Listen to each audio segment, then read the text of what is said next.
All right, we're good to go.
Okay, Arn, you ready?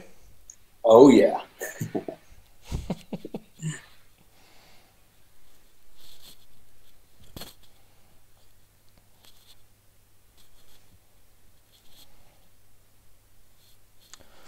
Okay, YouTube. We're here and we're talking with Arn Andersson. He is a Norwegian composer and he has done a lot of cool shit. And he's gonna walk us through everything he has done so far. So we wanna say, I wanna say him a warm welcome and thank you for taking your time to talk with us, man. Hey, thanks for having me here. It's a pleasure. So first off, let's start. We have a lot of questions here. If there is some latency or something, you let us know in the chat. But we're gonna start right away because we're thinking of doing it like 1 hour or so. We don't want to be boring or anything. So Arn, tell us a little bit about yourself, how you started and all this. Yeah, where to even begin? I mean, I started first of all as a violinist when I was a little kid, like about 4 years old. Later, when I turned about 11, 12, I realized that I wanted to play the guitar to impress the girls instead. So I picked up the guitar and that became my main thing. I played in a lot of bands, started to produce a lot of rock bands and pop artists. So that is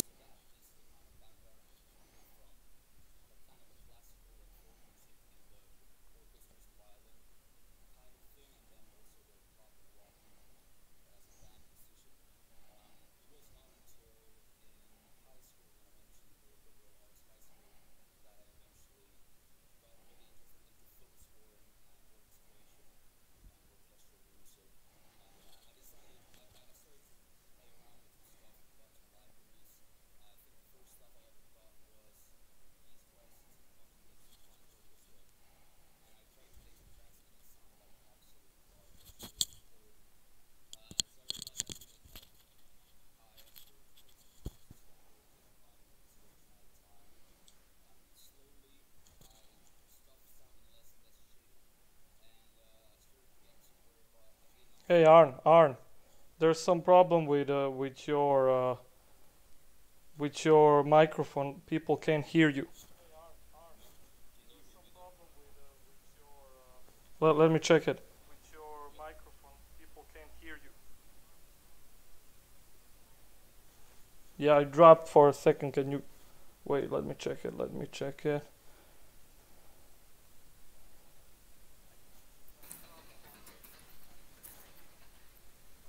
Can you talk now? Yeah, let's try. Testing, testing.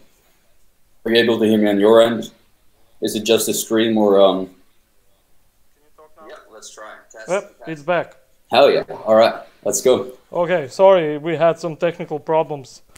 It's our amazing Croatian internet, so that is really screwing us up. But sorry for the inconvenience, man. No worries. Continue. You played in various bands, and you went to orchestral school, or to school where you got interested in orchestral music. Yeah. Yeah, when I was in high school, I was studying it was a music study, and I had guitar as the principal instrument. And in there, we also got a lot of other stuff like arranging, conducting, and stuff like that. A very solid foundation.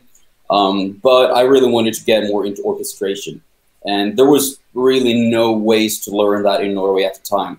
So the only way I could really, and that was kind of limited, at least to my knowledge, it was kind of limited what you could find online at the time as well, and how to learn how to make soundtracks, cinematic music, orchestration, and working with virtual instruments. That was a whole new thing to me.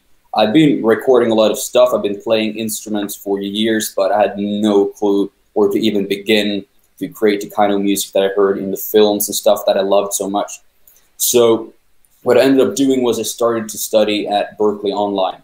I did some orchestration stuff there and some film scoring courses with them, which were pretty expensive, but it gave me a very solid foundation, even though, like, in retrospect, which I probably will talk about later, it's only... Let me just stop you right there. So we had a question by some of the user of our service, and basically he asked, do you recommend school like Berkeley or school in general for doing this type of music, or do you really need it?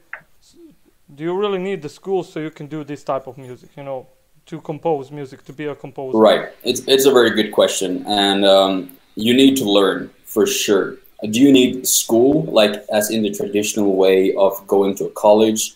I don't think so, for several reasons. My experience from taking a college level course in that sense is that it was very good. It gave me a strong foundation, but to this day in my daily work, I probably only end up retaining and using about 20% of the knowledge that I learned. And I paid thousands of dollars, you know, for that knowledge. And what I also realized fairly quick is that the courses and the tools they used was fairly outdated, at least at the time when I did it. It was not the most up-to-date, you know, libraries and string libraries and things like that. Not the most up-to-date, you know, tools that they were using that we're using now today in the industry. It was a little bit lagging behind what was actually happening in the industry.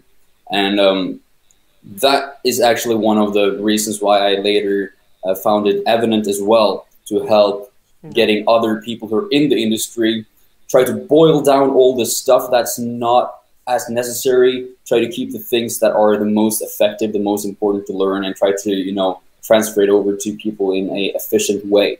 But yeah. So sorry for interrupting, but so basically you're saying that if you can afford it, you should go and check out the school, but if you can't, you can also do this kind of job without it, right? I don't think it's even a question of money. I think there are better ways to learn out there. For example, your courses, other resources like YouTube is amazing these days. You have Junkie XL, Daniel James, all these people, you know, just spreading amazing knowledge for free. There's all kinds of production channels on YouTube.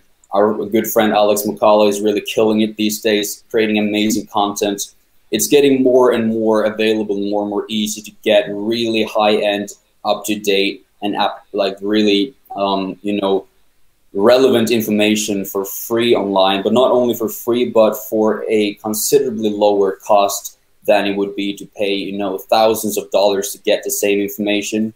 Because my experience with a lot of the stuff that's on YouTube as well is that they're cutting a lot of the crap. You're not really being forced to study a lot of history and traditional techniques. You get that as well to a certain degree, but you don't get all the stuff that you don't really end up using. So basically, you learned the most on your own, right? Yeah, my big like I got a good foundation and a good solid understanding of orchestration and orchestra as an ensemble and all those practical principles. But still, the what things I've been learning the most from has been the alternative resources online and available to us today through the wonderful thing called the internet. Yeah, yeah. So let's go to the beginning when you went to that school and got interested in orchestral stuff and all that. How did you start? How I mean, a lot of people are interested in the beginnings, Yeah. like from where did you find like that passion or that realization that okay, I can do this now, Yeah.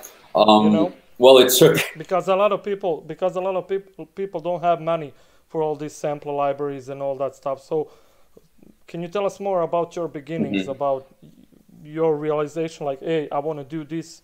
It doesn't matter the cost. And what did you do? How did you start? You know? Yeah, no, I mean, back then, I don't even know how I really got into it. It was just something that creeped up on me because at the time I was working on other projects. I was recording more kind of hard rock music with elements from symphonic stuff. That was the kind of music I was listening to back in like before even high school.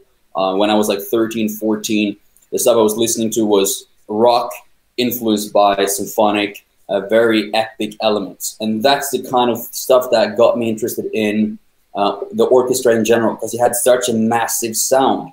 It just blew my mind. Yeah. I started, like, I was working on a little EP or some album of some kind with that kind of music, and I made this cinematic intro to the album. And that's where everything started, because I really kind of had more fun making that intro to the album, which was choirs, strings, big soundscapes, more than the other music. And then I remember, I've forgotten about this track. It was the first track I ever made, I think. And it was a very like ambient, kind of atmospheric, low-key, cinematic thing that I made at the side of all of my projects. I didn't know what to do with it. But that was kind of the beginning. I started to experiment, and I just used free stuff. It was stuff that was included in my DAW, which was Reaper at the time. I was working in Reaper, and I've also been working with like weird stuff like I think it was Mixcraft, and I also was in Sonar for a little bit. I've been through like some stuff before I ended up in Cubase and Ableton Live, which is what I'm working with now. But I just started using like their piano libraries, some of their synths, some of their really horrible string patches.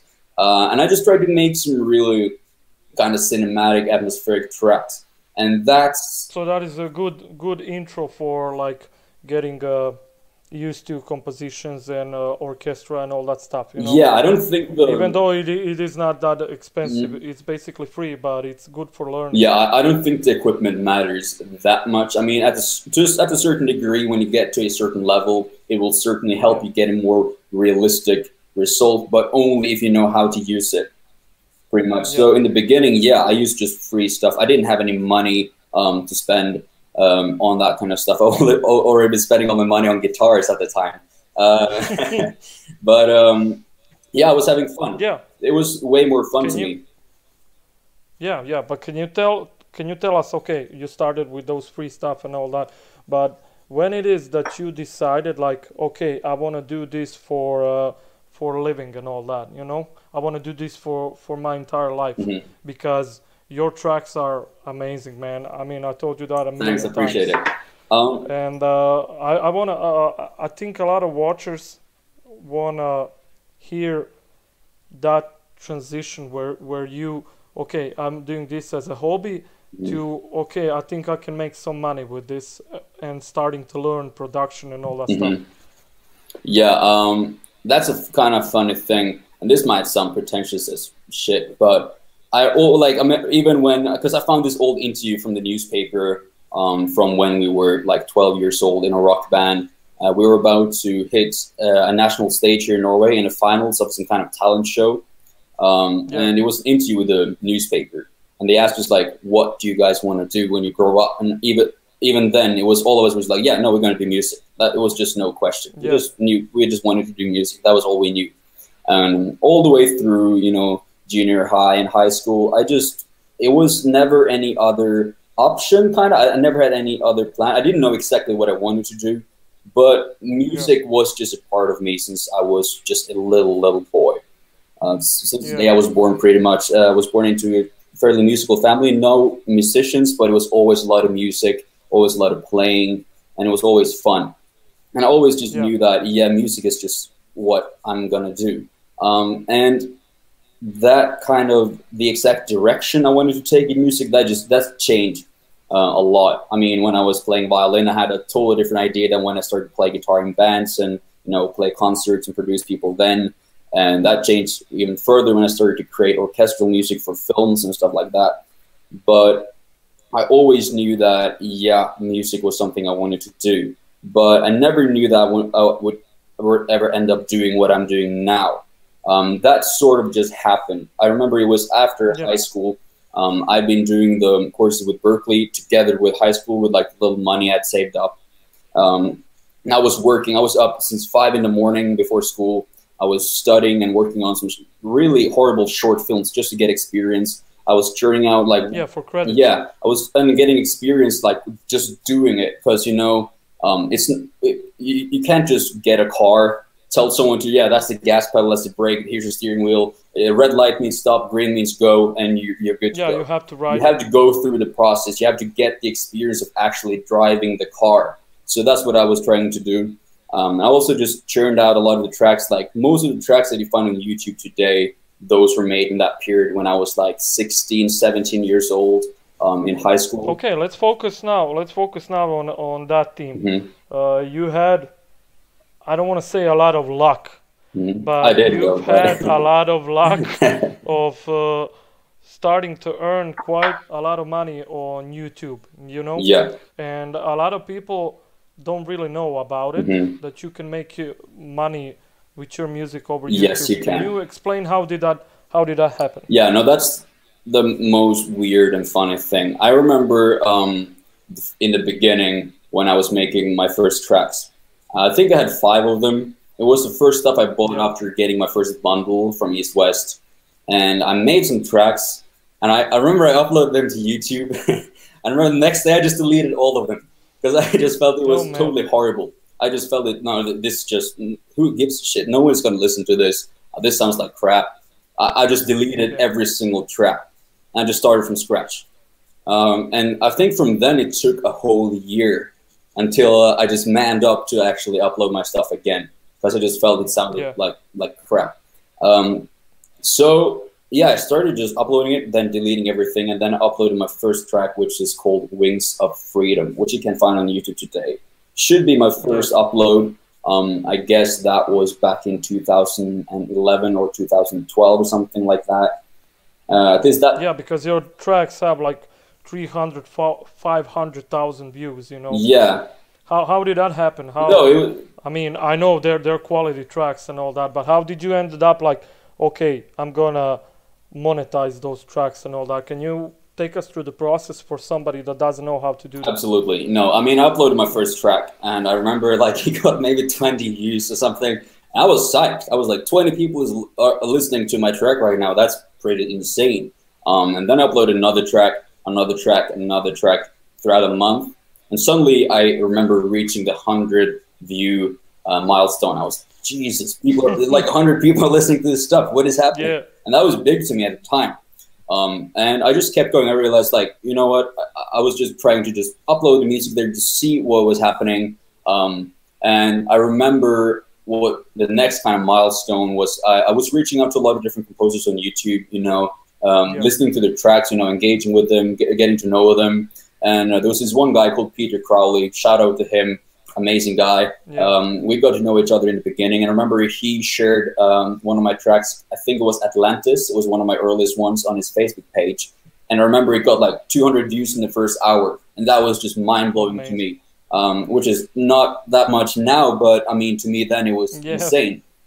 And I just kept uploading tracks. And suddenly I got to one called Annihilation, which was the first thing that it didn't blow up in a big scale, but for my channel that blew up. I remember it got to like 10,000 views or something. And that's one of the first tracks that really got me in touch with people in Hollywood, in LA, elsewhere in the world. It's one of the first tracks that made filmmakers contact me like, hey, we want to use it. Yeah, put you on the map. Yeah, they wanted to use that in their video. That track was used in like a ton of short films and stuff like that. So I just kept uploading music. I didn't really think too much about it and not have too many doubts like I had in the beginning, deleting all my stuff. I just kept putting out music. More and more people came and listened to it. I started networking more with other people, sharing my music in different places, but not spamming anyone. It was mostly organic. I just tried to, reach out, be a chill dude, and engage with people. Yeah, become a friend. Yeah. And eventually more and more people just showed up and started listening to my music. And it just started to, kind of snowball a little bit. And I just kept going, and I just kept going. And eventually one day, this Indian guy, Nitish, just emailed me, and that kind of changed everything because he offered to promote my music on his YouTube channels. Yeah, yes, all the channels that people are listening to Epic Music on, that's where things really started to grow for me. And so how did the monetization start? How did you start earning money over YouTube? Well, I always had the monetization on from the day I could, but in the beginning it was like cents. It was nothing. But so how did you, for what company did you sign, We want to go into details for everyone. Well, I did not, I've never been with AdRev. Oh yeah. But I started, just monetizing through AdSense on YouTube. Oh yeah. So that was pocket money. But I didn't monetize anything in the beginning. Yeah. And then later, after my music got on those promotional channels, that's when things started to change. That's when suddenly some of my tracks got like 100,000 views on those channels. Suddenly they got like way more than that. Some of them got tens of thousands of views that had not been listened to much before. And what happened is that more and more people came to my channel, more and more people subscribed, more and more people started to listen to my music on my channel as well. And that's when things started to grow, and I started to get with this content ID company called Epic Elite, which is basically like AdRev. Yeah. So that's how you started to earn money over YouTube. The reason why I'm asking all the beginnings and all that from you and how you started earning money and all that, because we're coming to the big question now. A lot of people don't know that you actually did a game soundtrack. Like at the beginning of your career, when basically you just started out, you did a huge game soundtrack and earned a shit tons of money. How the hell did that happen? It's YouTube, man. So it's an interesting story. So after I got my music on those promotional channels, I also uploaded one track because eventually I graduated high school, and I decided, I had a big dilemma. Should I go to Berkeley, to Boston? Yeah. Should I go to music college in Norway, or should I just go screw it, I'm just gonna make music and see where that takes me? Somehow I ended up on the last option, and I decided, you know what, I'm going to take a half year off or a whole year off. I'm just going to write a ton of music. I was getting up at 5 in the morning. I was just writing, working. And suddenly one day, through those YouTube channels and through the same guy that reached out to me in the beginning, I got an email with an offer to be signed with a publisher in LA for trailer music. And from then I realized, shit, it's only 2 months since I should be in college. Which publisher was that? C21FX in LA. Oh yeah. Yeah, and I was just thinking, shit, if this is happening now, maybe it's a sign that I can actually do this. Maybe something can happen. Maybe this is doable. First step. Yeah, and that was just 2 months after graduating high school or something like that. So I was psyched. So I just kept working. And eventually in February the next year, things started to pick up with both YouTube and everything. And I released one track that kind of changed it all in terms of YouTube and also opened up a whole sense of other opportunities. And that was the track Farewell Life, which today has almost 4 million views on my channel. Oh my God. Yeah, I don't know whether that just also kind of blew up organically. And that one has been ending up in all kinds of weird spaces. my girlfriend, she was in London, I remember once, and suddenly she was at a dance kind of performance, and suddenly this track comes on during the dance thing. So it just ends up in the weirdest places, but that one got used in a lot of places. And through that track... So basically, sorry for interrupting. No worries. You know I like to interrupt a lot. Yeah, so basically you say that one track can change your life. Yeah. It could be a track that you would have scrapped and just like, I was not too happy with this song. I just made it in 5 hours in one day. I just put it up on YouTube, and right after that, I just went traveling because I had, I was not in school. Just broken up with my girlfriend, and I was like, what is keeping me back in Norway? So what I did, I just packed my backpack. Actually, I took this keyboard that I have right next to me now, my first MIDI keyboard. I put it in a backpack. I got, with a little money I had left, I had probably $500 in the bank account at the time. I just bought a one-way ticket to Thailand with my music equipment and my MacBook, which I have right in front of me right now. I just left. Yeah. And that track started to, suddenly gain attention. And one day in Thailand, I got an email from a game company. And they were like, hey, we found your music online. Sounds good. And we want to license 1 or 2 of your tracks for this game we're working on. Yeah. And like they wanted to license one of my old tracks, like a lot of people did at the time. Like they wanted to use Farewell Life in the movie. They wanted to use this and that. And the thing is, they contacted me through my website, and on the website I had this contact form, which was subject, message, and budget. And in the budget, because most people just wrote like 0 or something because they wanted to use it for free, like we'll give you credit. And that kind of message, but those people, they were like 25,000, and I was like, all right, something is a little bit weird and interesting.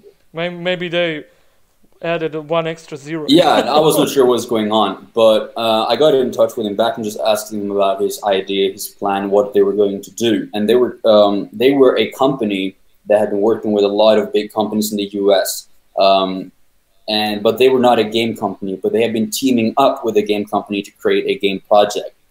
And he told me, like, we have never done this before. We're not really sure how this process works. We're kind of confused, but they had a little bit of a budget.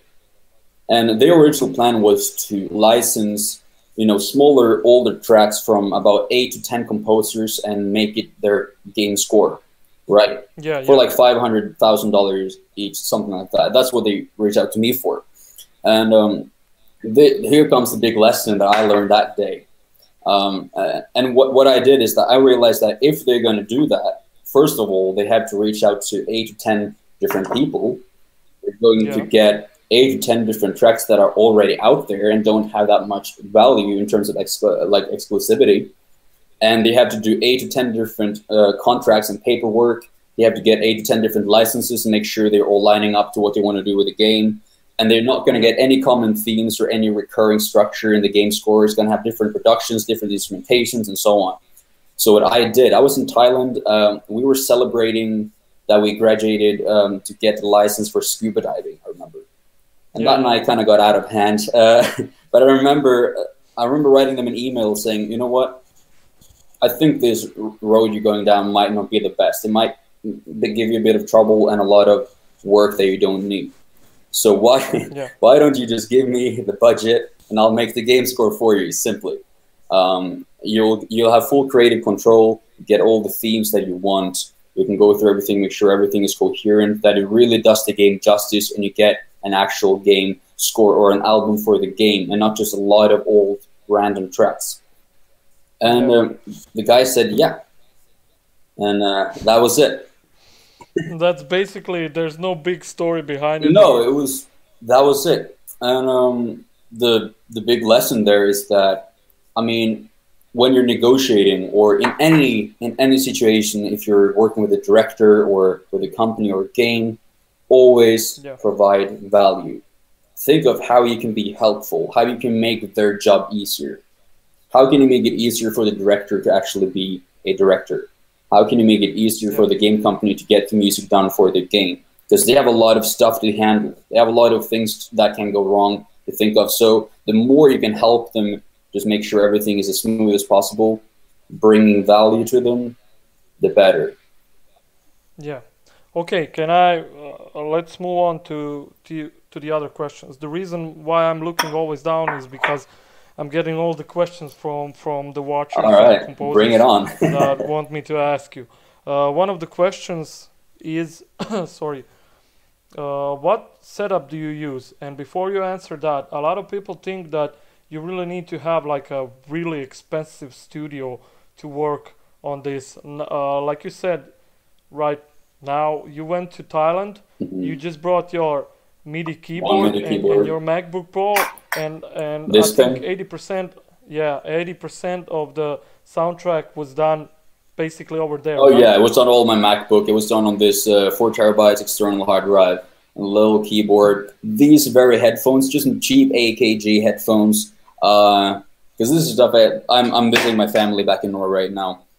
This Yeah. is the stuff that left back there. Yeah, I did not So use. basically, you don't need a big expensive rig so you can do this job. No, if you know how to use your equipment smart, if you know how to work smart and do the most out of what you have, you can really do some crazy stuff. Yeah. So let me ask you another question that we got over, and that question is asked by David Duvnjak, which is kind of Croatian, so that's how It sounds very Croatian, know yeah. to yeah. So let's see what he has to ask. He asks you, do you mix your own tracks or do you send it to someone else to mix? What is okay? Let that be first question, and the next question is regarding that soundtrack that you did for a game. Did you mix it and mastered it your own, or did you send it to someone else? All right, so I'm gonna start. I'm gonna start with the first one. In the beginning, I didn't even mix stuff. The stuff that I put up on YouTube, the stuff that really started to kickstart stuff that I did, the production is horrible. By like at least my current standards, it sounds shitty. And because I did not even mix it, I just kind of tweaked it inside of Cubase. And I just exported it in Cubase, and I was like, "That's my track. That's it right there." Yeah, that sounds fine. Yeah, no, it sounds Done. good. But one of the takeaways there, though, is that if you know how to use orchestration and you know how to balance things well, it will sound pretty decent no matter what. But I quickly realized, especially when I discovered Two Steps from Hell and Thomas Bergerson, that no, I suck. This is horrible. I need to really, I need to fix this stuff. We all suck compared to Yeah. No, that's when I realized that mixing was even a thing, like in terms of orchestral music. So. So that's when you realize there's a production side to making tracks. Yeah, I don't know why. I was a young, stupid kid. I didn't know what I was doing. I was just putting out music. But eventually, yeah, I started to realize, okay, I need to kind of get my shit together here. Start to learn how to mix properly. So I started to like get a few courses online. It was not on orchestral music, but I just tried to get a basic fundamental understanding on EQ, compression, panning, all that stuff. And it still sounded bad. It sounded better by the time I got to the track called Farewell Life, but going back to it today, nah, it's not really good. But it still did incredibly well. That's a part of progress, man. Yeah, but the funny thing is that track did pretty well, even though the production was not good. And so what I quickly realized, or in retrospect, is that if your compositions have something about them, if your orchestration is on point, if everything else is kind of working, if your production is not the most professional, it does not really matter too much. Unless you're trying to get a spot in a Hollywood main trailer where production is everything. But for everything else, it's not like, if everything else is really solid, it can still be a successful track. But moving on to the game score, I mean, today I mix a lot of my stuff myself. The past year has been my biggest progress in terms of production and mixing. But when I did the game score, which is now, I don't know, 2-3 years almost since I started, I decided, all right, we have a budget now. I cannot screw this up. So I reached out to somebody who can mix it. And the guy who ended up mixing it is Toby Mason, which some people might No, he's been doing a lot of Yeah. stuff, I think, for Position Music. He's been doing a lot of stuff for our friends He's doing in End everything of Silence, for everything. Yeah, everyone. no, he's a legend. He's insane. He just took the game score to a whole new level. His productions just really brought out what I wanted in those tracks. And Awesome. so yeah, for that thing, he mixed and mastered everything. I did not touch anything in that aspect. Okay, so let's move to another question. I'm probably gonna say your name wrong, but this one is from Regard Stander. Sorry, man. He asks like two questions. First one is, what is the single most important thing to improve speed and efficiency when composing with deadline? And I'm sure you've been working under a lot of deadlines, so can you please, say it's simple. It's simple. It's not easy, but it's simple. Just create a shit ton of music. Get in the habit of writing. Like, try to write something every day if you can. Because it's like driving a car, Yeah. You can't just do it occasionally and, kind of expect that you will navigate traffic like a god, But if you drive every day, even if you're having like a super shitty day, you can't focus, you're still going to drive the car pretty much on autopilot. Same thing kind of goes with melody writing, with orchestration, with the production, with the libraries. You're not thinking about, I'm going to get that thing, I'm going to get that stuff, I'm going to put that here that much. It's kind of just a part of your workflow eventually. And that just comes from doing it a lot over and over again. Create a lot of really horrible music. Create a lot of shitty tracks. Just get in the habit of making something and go through the process of writing, orchestrating, arranging, recording, mixing, and getting it done as many times as you possibly can. Yeah. So work, and the more work you do, you kind of realize. The more work you do, you kind of realize, like, with each new deadline, you're becoming more and more. What's the right word for it? Efficient, more and more focused. focused. Yeah, no, it is the only way, I think. Like, you can read as much as you want, you can watch as many interviews or YouTube videos, but you just gotta make a lot of music. That's the number one thing. Awesome. So let's go to the next question. White Sand asks, any tips on how to stand out when approaching a label? Let's say label or publisher or whatever, Do you have any tips to share with us mortals? No, dude. I mean, just be a person. Don't be extremely. First of all, don't be pushy. Like, just send a ton of people emails that's not personal. Just, hey, listen to my mixtape. Listen to my thing. Subscribe to my YouTube channel. First of all, just be a person, bring value, and just be a chill guy. Don't be an asshole. And if you can, meet up with the people, because people get a lot of emails. It's very hard. Even if you write a personal email, it's pretty hard to really get your personality across. It's really hard to truly connect with anyone. It's better than nothing, but if you can, try to meet up with people somehow. That's like when I've been traveling around and been visiting LA and stuff like that, that's when the biggest magic has been happening. When you're meeting, you're face-to-face with directors, you're face-to-face with people in labels. And what happens usually when you start to connect with people is that they know someone, who knows someone, who knows someone, and so on. So as long as you're not an asshole, you're being a genuine guy, you're being personal. So put your ego aside. Yeah. It's kind of simple. Just be a good person and things will eventually happen. And try to network, reach out to people, bring value, and just be helpful.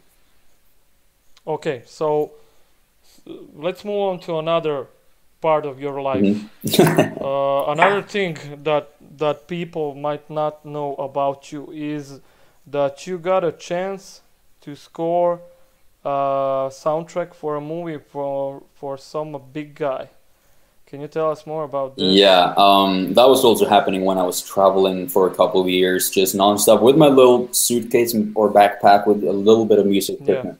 I was standing on top of a rooftop in Morocco with like camels and stuff just walking around me. It was in the middle of the desert. Suddenly I get a phone call, and it's this guy from LA. He said, hey, I listened to, he found my track Farewell Life, YouTube again. Put your stuff out there if you haven't. It was my channel, and it was like, you're going to score my movie. And he started to tell me a story about the movie, which just really blew my mind, and said, hey, yeah, I got Scott Conrad, the guy who won an Oscar for editing Rocky. We got this guy called Damon Elliott who won like a Grammy and has been working with Pink and Beyonce and stuff like that. So I was working alongside him on the music. And the guy himself is a former world champion boxer and also an actor who's been in movies like Alexander and working a lot with Oliver Stone in his movies. So big name guys. Yeah, pretty decent guys. And he was like, hey, dude, come to LA. You can just live in my guest house in the Hollywood Hills and we'll work on the movie.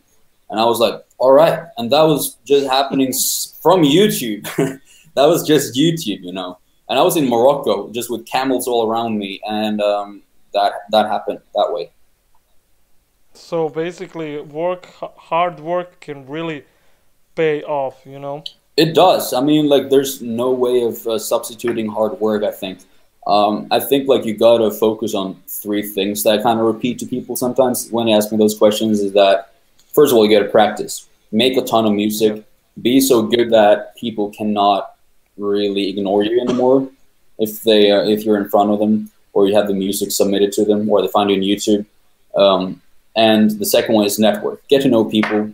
Get to know people who know people. And be a good guy. And the third one is take action.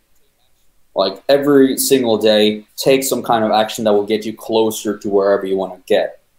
Because you can sit around and just practice on your music as long as you want, but at a certain time, you got to reach out. You got to write emails, submit your music to labels. You got to, maybe update your bio, create a website for yourself. You got to, do simple, small things constantly to get closer. Yeah. And if you combine those things, then eventually things are going to start to snowball. Because if you do two of them, if you practice on the music and you do stuff, but you're not really getting to know people, things are not going to move as fast. And if you're not practicing and making good enough music, but you're starting to get to know people and taking action, people are not going to take you seriously. And if you're making good music and networking, but you're not really taking action, you're not really going to get anything done. Yeah. Would you say that networking and composing, would you say that networking is as important as composing itself? I'd say they're pretty equal to a certain degree. Like, you might be the best composer in the world and just sit in your dark room by yourself. Like, that's an exaggeration. But if no one knows about your music, but it's great, you're not really going to get anywhere. But if your music is pretty good, it's solid, and you're getting to know a lot of people, you're probably going to get further than someone who has really good music but is not reaching out to anyone through either YouTube or personal networking or anything. So you have to have both of them, I think. Yeah. So let's move on. Oh, you're drinking whiskey, man. Oh, yeah, of course. Oh, then cheers, man. Cheers. I'm drinking off. Okay, let's move on to another question. When you traveled a lot, you did a soundtrack for a game, you did a soundtrack for a movie, and then comes some point in life where you decide, okay, I know a lot of stuff, I went through a lot of stuff, now I want to help out the other composers. How did you decide to create Evenant? And for the guys out there that don't know what Evenant is, can you please tell us a little bit about it and all that? Of course. All right. So Evenant is basically like an online resource, an educational website for aspiring creatives in the entertainment business. So it started out with music, but now we're also doing design, concept art for movies and games. We're opening soon a film section where we're teaching, filmmaking, editing, producing movies, and also eventually a game section. So it's an educational platform for people or creatives in the entertainment business to learn directly from professionals in the industry who teach people based on experience and not just like random old outdated textbook theory. And the thing started, quite a bit back because after my stuff started to get a little bit more attention, I didn't feel like I really knew shit at all. But people who were way more known than me started to send people to me because I had more of an orchestration background. I knew a bit more of the theoretical things, and I've been playing music as an instrumentalist all my life. So they sent people to me who had questions about certain things. So I started pretty much repeating the same stuff over and over again to a lot of people.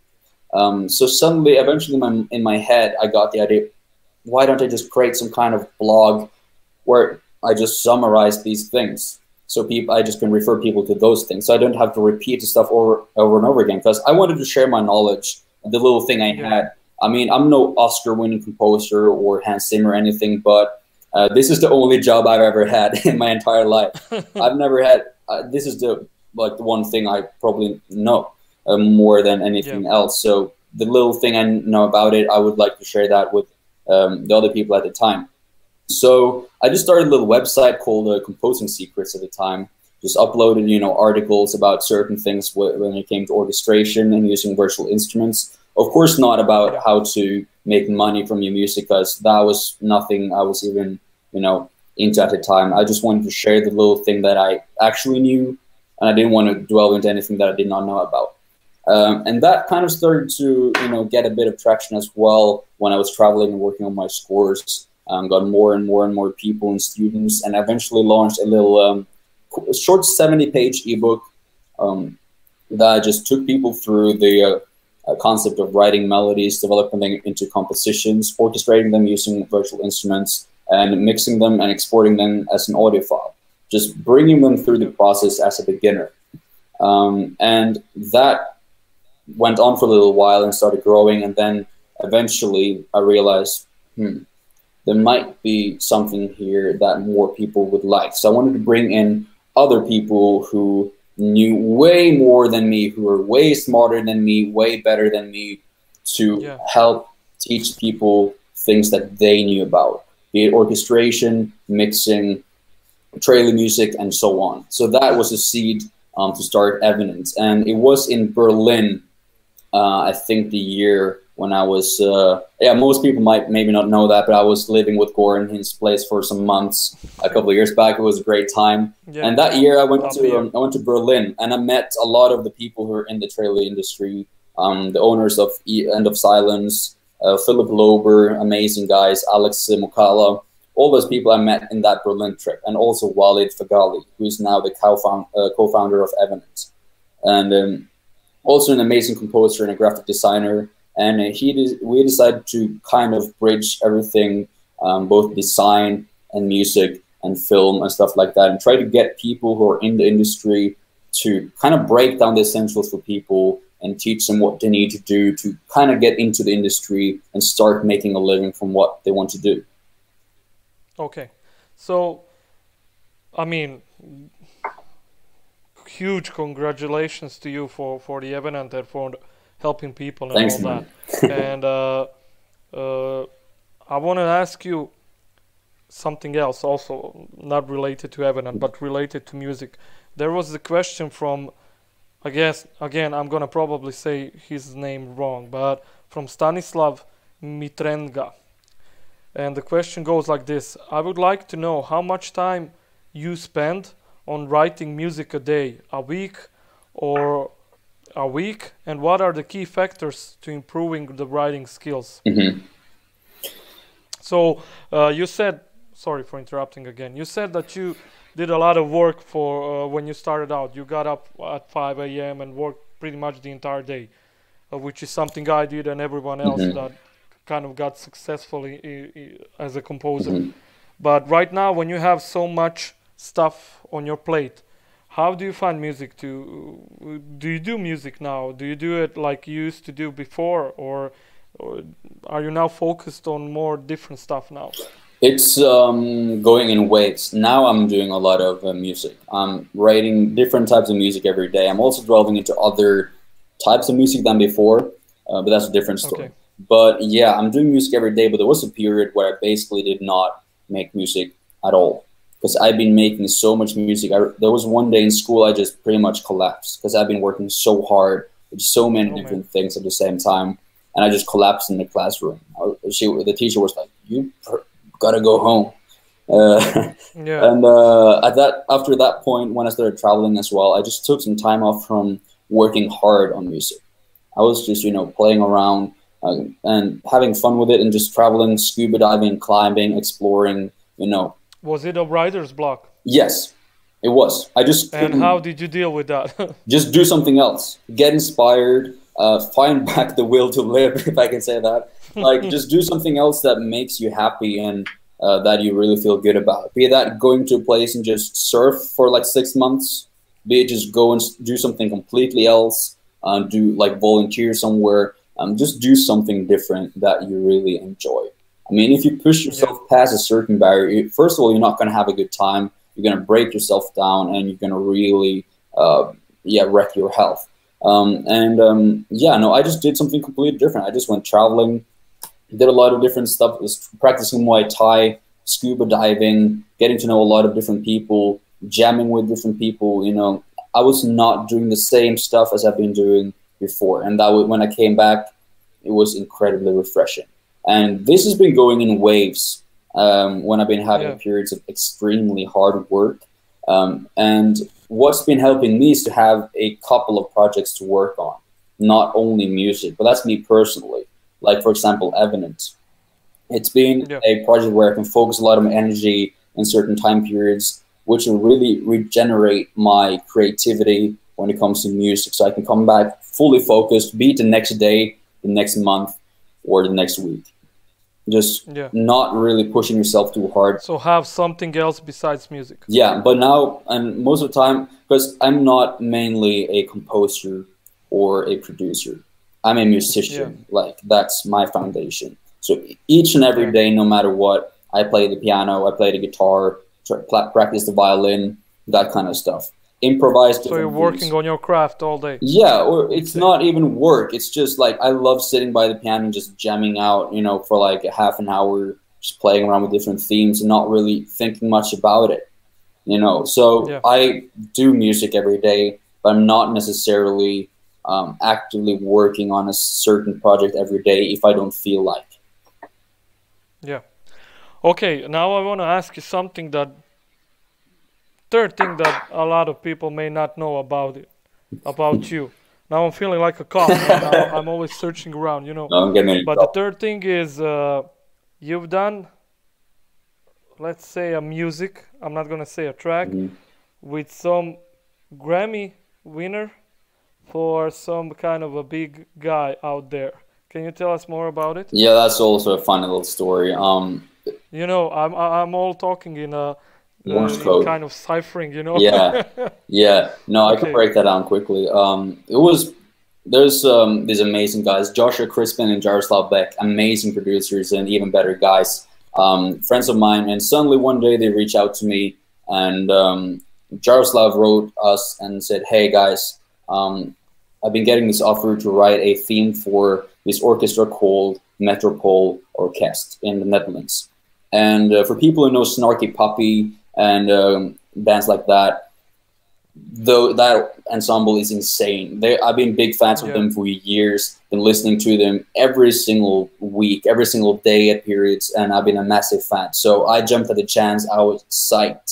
Just got down to work with Joshua and Jerry on that, and we made a song for them, kind of like a modern trailer cinematic thing that they wanted to use for a promo for their ensemble. And Yeah. eventually, and they have been winning multiple Grammys. They've been working with like all kinds of big jazz artists, like I think Ella Fitzgerald and stuff like that. Been winning several Grammys with Snarky Puppy, which is one of my favorite bands as well. And it Yeah. was amazing orchestrating and working on the track for them. And what happened later is that Hardwell, the DJ, who's been, you know, voted the #1 DJ several years in a Yeah. row. I think we all know about Yeah, it. now it's Martin Garrix, I guess, but he's still up in the top of 3 or 4. He just walked into the studio in the Netherlands because he's Dutch as well, and he was sort of like just, I want this track. And Just like that. yeah, he wanted the track as the intro for his world tour this year. And Oh man. that kind of escalated to him also making a remix, kind of like a collaboration based on that theme. And that track came out, or it didn't come out, but he premiered that. I think it was 4 days ago on Ultra Music in Miami, which is one of the biggest music Oh my festivals god. in the world. I think I shared it in the Evident group, but yeah, I can maybe link it in the comments because that was really fun to see. It was opening the entire set, and yeah, it was really, really fun to see that track just blast in front of, I think, 160,000 people at the festival. Oh my God. Oh my God. It's a lot of very funny coincidences. Yeah, well, there's a question. I mean, not a question, but there's a Damir says, like, from what he can notice, Arn is a really lucky guy. It's not just luck, man. Like you said, you've been working a lot. You gotta, you know, constantly every day, you know, push forward, get your music out there. You've been working a lot, and you've been networking a lot, and you know a lot of people, and you have a quality product, your music. I've been just trying to do this. I've been treating this as a job since I was 15. And yeah, every single day. From 5 in the morning before going to school, even in high school, you know, I've just been trying to treat it as a job and just seeing where it takes me. I'm not sure if... So what... Yeah, sorry. You know, I'm just going to say, I'm not sure if this is exactly what I'm probably going to be doing forever, but every single day I'm just trying to work as hard as possible to just make things happen. Yeah.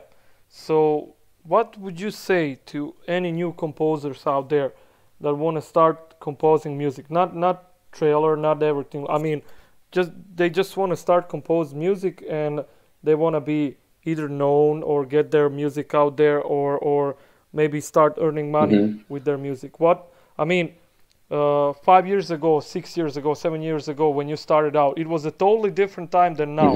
Even though if only 7 years passed, but 7 years in this kind of business is a long time, right? It's a lot. So what would you say? What would you say to a newcomers? What would be the advice that you would give to them so they can, you know, potentially make a name of themselves? Yeah, I would say create a ton of music.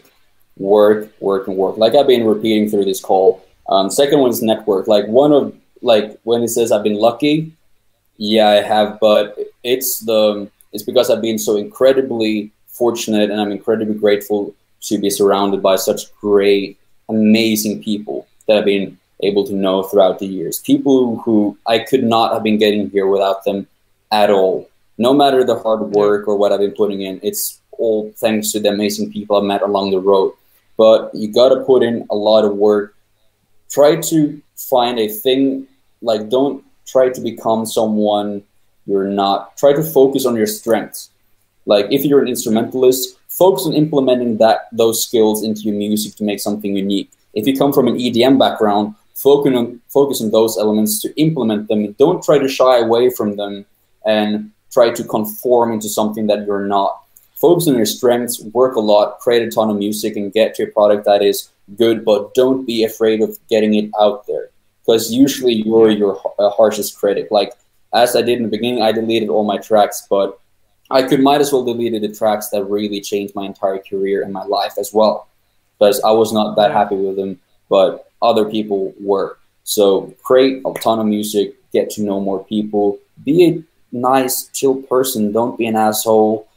Try to bring value to other people. Don't really focus on taking, what can I get? Try to just bring value in every situation you're in.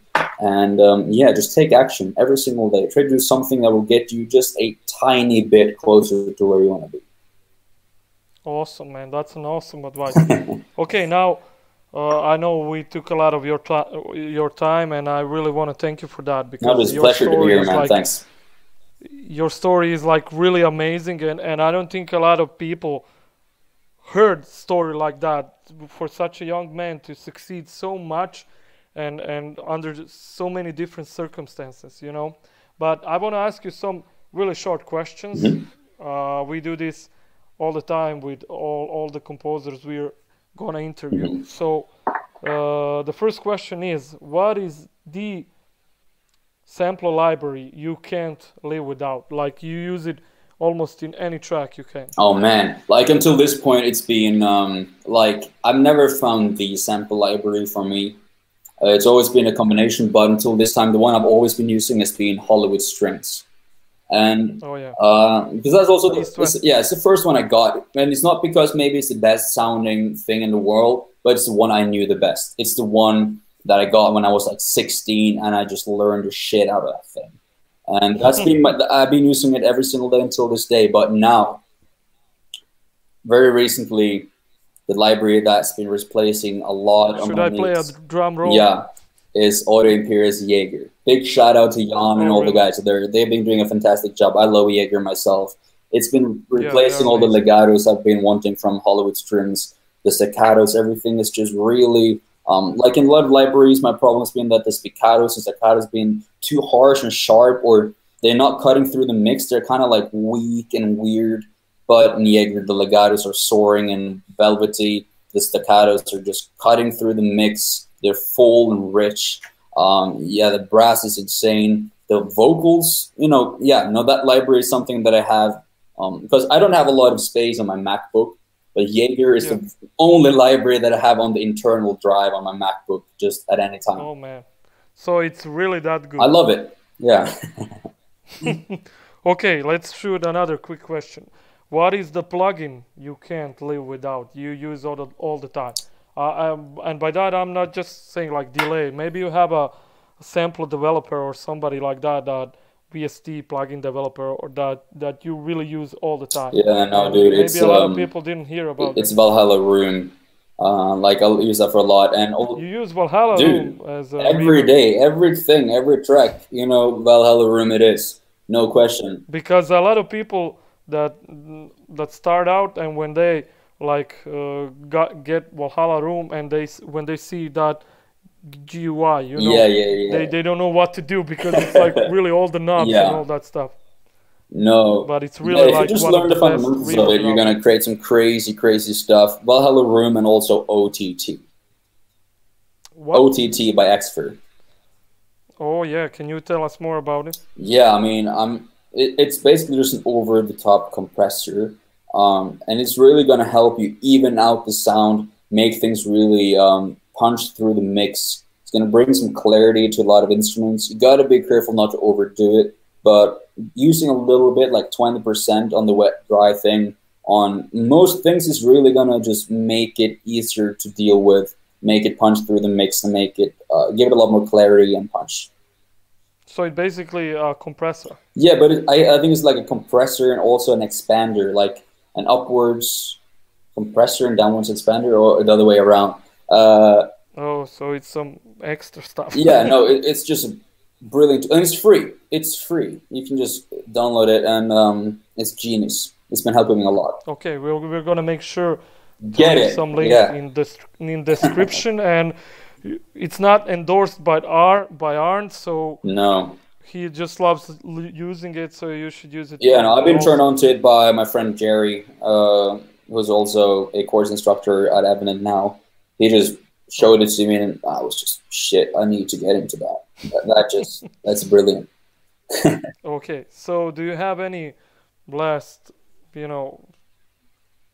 questions, or do you have any last things to say for our watchers? I would just go for it. Just don't overthink it. Like, I never intended to become a composer or anything like that. I was just doing what I wanted to do. I was just working hard, having a great time, networking with some truly amazing people, and not really overthinking things too much. I was just putting my stuff out there, just throwing stuff at the wall and seeing what sticks, and putting in some hard work, and yeah, just go for it. I mean, if I could do it, if Awesome, a man. little stupid 16-year-old kid from a village with 1,000 people in Norway can get this stuff done, I believe anyone can, because, yeah. Yeah, like I said, I wanted to interview you because you have one of the strangest stories I've ever heard. We lived together, and when you told me that, I was like, dude, you have to be shitting me. There's no way this can happen to you. So I really want to thank you for your time. Dude, And thanks for having me here. It's been a pleasure. awesome. So for all the guys and gals watching out there, you should definitely go check out Evenant. They also offer online courses on basically anything. So we're gonna leave a link below, and you should go and support them. And Arn, thank you so much for your time. Hey, thanks for having And me. God bless you, man. God bless you too, man. Okay, bye bye. Bye-bye. Take care. Take care, man.